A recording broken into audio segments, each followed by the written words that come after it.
Começa agora o explicador da Rádio Observador, esta quinta-feira sobre a remodelação no Governo, e para isso convidamos para estarem connosco nas manhãs 360 Alexandre Poço, vice-presidente do PSD, e o vice-presidente da bancada do PS, António Mendonça Mendes.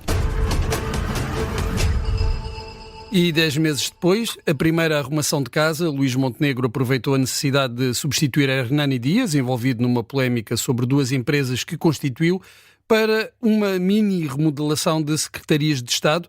Ao todo, mudam de cadeira 6 membros do Governo. António Mendonça Mendes, bom dia, começo por si, bem-vindo a este explicador. Que leitura política pode ser feita desta remodelação? Este é um sinal de exigência do Governo, de fraqueza? Bom dia, em primeiro lugar. Acho que se deve encarar esta remodelação com total normalidade.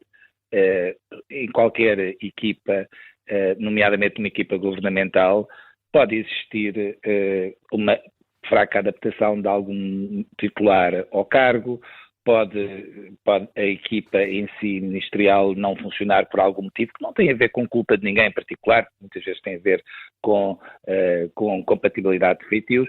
Portanto, eu encaro com toda a normalidade o Governo proceder a uma remodelação, porque entendeu que naquelas equipas em particular havia algo que não estava a funcionar e por isso faz uma alteração. Acho que não tem nenhum significado político especial. António Mendonça Mendes, nem sequer o facto de o Governo não ter, ou Luís Montenegro não ter mexido naquilo que são as áreas mais críticas ou mais criticadas do Governo, nomeadamente a saúde? Eu diria que isso é uma questão diferente. Ou seja, o que agora aconteceu foi claramente um rearranjo para que a equipa possa funcionar em função da experiência que se tem. Muitas vezes há ministros que não conhecem os secretários de Estado previamente e, portanto, isso eu acho normal. Outra coisa diferente é a forma como o Governo tem vindo a funcionar, e eu penso que há ali áreas como a saúde, como a administração interna, que claramente há um problema em termos de liderança dos próprios ministérios. Acho, aliás, que o Ministério da Saúde é talvez o problema mais complexo, mas isso tem a ver com uma opção que o Primeiro-Ministro faz aparentemente o que se está a passar nessas áreas não é apenas uma questão dos protagonistas, não é uma questão de orientação política e, portanto, se a orientação política relativamente à saúde é esta, evidentemente que devemos estar preocupados, mas não tem a ver com a remodelação propriamente dita, não dão a entender. Alexandre Poço, muito bem-vindo também a este explicador. Ao fim de 10 meses, a primeira remodelação não é precoce? Ou, por outro lado, pergunto-lhe se Luís Montenegro deveria ter aproveitado esta ocasião para fazer mexidas mais profundas no Governo, nomeadamente nestes setores que têm sido alvo de mais críticas, como a saúde e a administração interna. Bom dia, obrigado pelo convite. Eu penso que não. Honestamente, respondendo às suas questões, não e não. Não porque esta pequena, eu diria uma pequena mudança nas equipas do Governo acontece por alguns dos motivos, não os conheço em detalhe, mas acontece por alguns dos motivos que o António Mendonça Mendes aqui há pouco já detalhou. Trata-se de situações em que, ou articulado com os secretários de Estado, ou a seu pedido, houve aqui a necessidade de fazer uma mudança. Penso que foi um processo que aconteceu também com bastante serenidade, sem grande espalhafato mediático. Penso que já é uma característica que os portugueses conhecem e penso que a seu tempo, quando chegarmos a uma avaliação, irão reconhecer também a este Primeiro-Ministro, a Luís Montenegro, que tem esta capacidade de fazer as coisas com recato, sem espalhafato mediático, e garantindo que há uma serenidade numa entidade que deve ser uma entidade para trabalhar, e o mais importante será que vão os novos elementos continuar o trabalho que estava a ser desenvolvido em cada uma das áreas, nomeadamente para cumprir o programa de Governo. O Governo assinala dentro de pouco tempo, cerca de um mês e meio, assinalará um ano de funções. O próprio Primeiro-Ministro também já disse que há um conjunto, e já afirmou publicamente que há um conjunto de medidas e reformas que têm vindo a ser lançadas ao longo deste primeiro ano do Governo da AD, que merecerão uma avaliação, uma autoavaliação por parte do Governo, além naturalmente daquela que vai sendo feita dia a dia pela comunicação social, pelos partidos da oposição, pelas entidades e organizações da sociedade civil, e portanto é um Governo que está sempre em escrutínio, mas também aproveitará dentro de algum tempo a efeméride de fazer um ano para também se autoavaliar, conforme já disse no final do ano passado o próprio Primeiro-Ministro, e nas áreas em que, para não fugir à sua questão, nas áreas em que refere, são áreas que têm problemas. Mas olha, eu vou até já aqui diretamente, por exemplo, à área da administração interna. Como sabe, está um conjunto de negociações em curso para se melhorar as carreiras e para se melhorar a capacidade das forças e dos serviços de segurança de garantirem melhor garantia de segurança, passa a redundância, melhor garantia de segurança a todos. E veja-se, foi com esta Ministra da Administração Interna que se fez um acordo significativo para se aumentar os salários a estas mesmas profissões e, portanto, talvez tenha sido o maior aumento salarial e remuneratório que há memória na vida, por exemplo, da GNR, da PSP, dos guardas prisionais, e poderia ir também por a área da saúde, em que também já se conseguiu fazer acordos importantes, e isto revela a capacidade de entregar resultados. Na área da saúde, como sabemos, temos uma situação que estamos a tentar resolver, que é a capacidade de hospitais, centros de saúde, unidades de saúde familiar, como se diz, eu gosto sempre de utilizar o termo centros de saúde para que as pessoas nos possam entender, possam ter melhor capacidade de resposta e ir resolvendo problemas, garantindo que há mais produção em saúde, ou seja, que há mais consultas, que há mais cirurgias, que as pessoas não têm de esperar tanto tempo como infelizmente muitas vezes têm de esperar nos serviços de urgência. Portanto, nessas duas pastas, não querendo estar aqui a ser muito detalhado, já há resultados positivos e a capacidade de chegar a acordos com as classes profissionais, tanto na área da saúde como na área da segurança, eu penso que relevam em favor das duas titulares. Já vamos explorar. Crítica que às vezes é feita. Alexandre Poço, já vamos aprofundar um pouco, sobretudo na área da saúde. Entretanto, deixe-me devolver aqui a palavra ao António Mendonça Mendes. Há pouco referiu estas duas áreas, que são as mais referidas, de facto, quando se fala de fragilidades ou de polémicas, a administração interna e a saúde. António Mendonça Mendes, o PS aponta nestes casos a necessidade de mudança, neste caso das duas ministras, ou deixa esse tema para Luís Montenegro e prefere mais focar-se na questão das políticas que estão a ser postas em prática e nos resultados que podem ou não aparecer?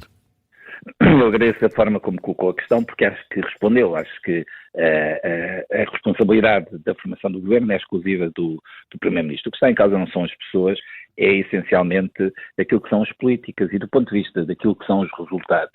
Quando nós olhamos para a saúde, aquilo que os cidadãos esperam é que possam marcar uma consulta no centro de saúde, possam ter atendimento de urgência, uma grávida possa estar tranquila durante a gravidez e possa saber onde vai fazer o seu parto, e eu acho que é muito evidente que os problemas da saúde não só não se resolveram, como se agravaram.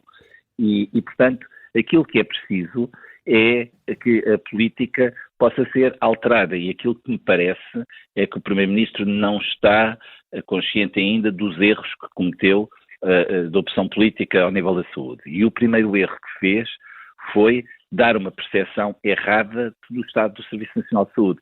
Eu não sou partidário de que o sistema de saúde neste momento esteja um caos, mas também não estava antes um caos. E o problema do Primeiro-Ministro, do meu ponto de vista, foi iniciar com um diagnóstico errado, dar uma percepção de que iria resolver rapidamente e depois cai na sua própria armadilha, e hoje o Governo e os responsáveis que apoiam o Governo procuram dizer, bom, não estamos em caos, mas na verdade contribuíram para essa percepção. Hoje em dia que se fala tanto em percepção. Portanto, aquilo que fundamentalmente do meu ponto de vista é preciso na saúde é que deixem a parte operacional funcionar fora daquilo que é a atuação do Ministério da Saúde, dos titulares dos cargos políticos na saúde, e que a direção executiva do SNS passe a ter uma efetiva mão naquilo que é a organização dos serviços de saúde.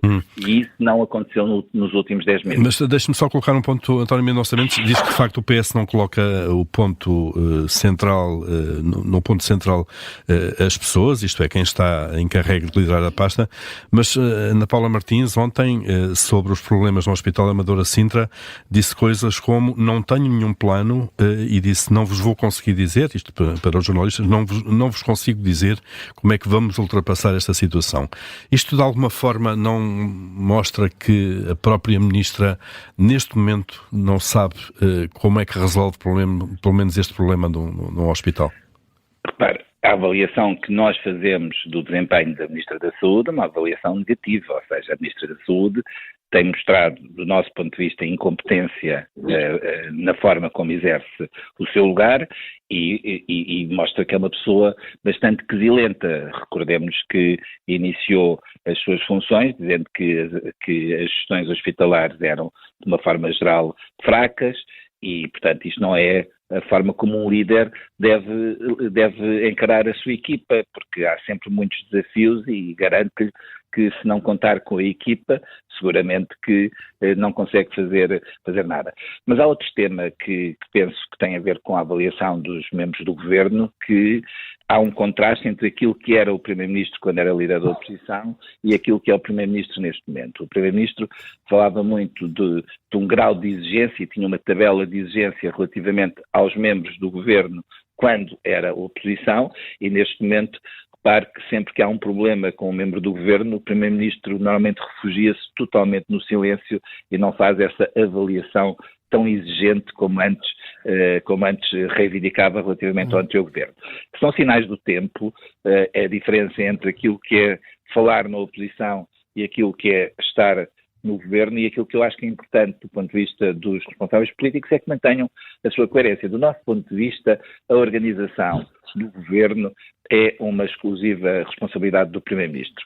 Será muito excepcional ver o PS reivindicar a saída de um ou outro membro do governo. Agora, aquilo que era importante que o Primeiro-Ministro fizesse é que quando tem casos dentro do seu governo, que possa também ter a mesma bitola que tinha de avaliação e de exigência que tinha antes de ser Primeiro-Ministro, e isso não me parece que esteja a acontecer. Alexandre Poço, pergunto-lhe então isso, se a bitola de Luís Montenegro mudou desde os tempos em que era líder da oposição, e pergunto-lhe também se, até por causa das declarações da Ministra da Saúde ontem no Parlamento, se Luís Montenegro, ao não promover uma mudança mais profunda, se está simplesmente a adiar um problema. Veja, o António Mendonça Mendes dizia que não é o hábito por parte do Partido Socialista de andar a pedir demissões. Eu reconheço isso, tal como também penso que o António e o Partido Socialista reconhecerão que o PSD na oposição também rara foi a vez em que pediu a demissão. Aquilo que por muitas vezes fez foi pedir ao Primeiro-Ministro, tal como é legítimo, que avaliasse a situação de cada membro do Governo. Mas indo mais a detalhe sobre a questão da saúde... Eu peço-lhe muita desculpa de estar a interromper, mas eu presenciei muito de perto o final do último governo e vi bem a diferença entre aquilo que era o grau de exigência que o então líder da oposição dizia que tinha e que agora tem. Desculpa, acho que é muito evidente. Não sei porque se tem mantido calado. Eu acho que peço desculpa, Alexandre, eu acho que eu não consigo perceber se tem o mesmo grau de exigência porque o Primeiro-Ministro fica calado cada vez que tem um problema com algum dos membros do Governo. É só isso que gostaria de frisar. Peço desculpa de ter interrompido. Veja, e partilho convosco, na área da saúde nós não dizemos que está tudo bem, agora também não dizemos é que nada está, não se pode dizer, aliás, que não está a ser nada feito. Por exemplo, uma dimensão muito importante para os portugueses, ter médico de família. De 2023 para 2024, já conseguimos garantir que mais cerca de 200 mil portugueses têm médico de família. Passámos de 1,7 milhões de portugueses sem médico de família para 1,5. Redução, por exemplo, dos quais uma parte significativa decorre, Autório, eu assim não consigo sequer fazer duas frases. Os imigrantes, como sabe. Sabe que na rádio, e hoje é o dia da rádio, é difícil nós estarmos. Alexandre Poço, pode terminar a ideia, por favor. Sim. É porque senão não consigo, né? Ou seja, senão era só um monólogo, não era um debate. E, portanto, por exemplo, os tempos de urgência, estes dados também são públicos, a redução dos tempos médios de espera nos serviços de urgência, comparando o período de inverno entre novembro de 22 e 23 com o período homólogo de 24 e 25, temos uma redução de 20%. Veja-se um caso de uma medida... Faça lá o de 23, faça 22. Veja lá se não foi veja, por exemplo, o caso da linha SMS grávida, que já poupou, ou melhor, já garantiu 93 mil chamadas e garantindo que 25 mil mulheres grávidas não fossem às urgências. E quantas é que não conseguiram? E quantas não conseguiram? Há indicadores que façam uma situação que encontramos que demonstram casos de melhoria. A linha SNS 24 tem muito mais chamadas em janeiro de 25, mais cerca de 300 mil chamadas do que em janeiro de 24, portanto está a ser feito o reforço. E veja, até o caso do INEM, que aqui há pouco foi para terminar a ideia, Alexandre Poço, por favor. Só o caso da INEM, que há pouco foi aqui falado, veja-se não só o recrutamento de mais pessoal... Já vai no terceiro presidente, não é? Em 10 meses. A garantia que os técnicos de emergência pré-hospitalar ganham mais e não têm um salário indigno, que se contratam mais cerca de 400 técnicos para o INEM, ou seja, portanto, aqui há pouco se citou apenas que havia problemas no INEM. Encontramos vários problemas, encontramos também uma descapitalização financeira do INEM que já contrariámos agora com este Orçamento de Estado está em vigor. Agora, a minha mensagem é muito simples e quem está a ouvir na rádio percebe, na vossa rádio percebe isto. Há problemas. Agora, estamos a resolvê-los e estamos a tentar garantir que há melhores respostas numa área que é vital para a vida das Ficamos pessoas. Com essa ideia sobre a saúde. Aproveitar a ocasião para vos fazer uma pergunta de resposta telegráfica, por favor. O Presidente da República vetou ontem a alteração ao mapa das freguesias. Foi aprovado e negociado também entre o PS e o PSD. A pergunta é, António Mendonça Mendes, o que é que neste caso o PS vai fazer? Vai insistir na lei já a tempo das eleições ou é um assunto para resolver mais tarde? Olha, eu vou-lhe dar a minha opinião pessoal, é que eu fico muito perplexo naquilo que foi a intervenção que o Presidente da República teve antes da aprovação da lei e aquilo que teve agora. Por isso, antes de se perguntar aos partidos, acho que é bom que se pergunte ao Sr. Presidente da República qual foi a alteração que teve em relação àquilo que disse antes da lei ser aprovada e agora o veto. Eu acho que é o Sr. Presidente da República que deve explicações. Muito bem, Alexandre Poço e o PSD. Eu já li o comunicado do Presidente da República, vamos analisá-lo internamente na direção do partido, na direção da bancada e assim que haja uma posição o PSD falará. Muito bem, falaremos então desse assunto mais à frente. António Mendonça Mendes, Alexandre Poço, obrigado por terem estado neste explicador. Bom dia.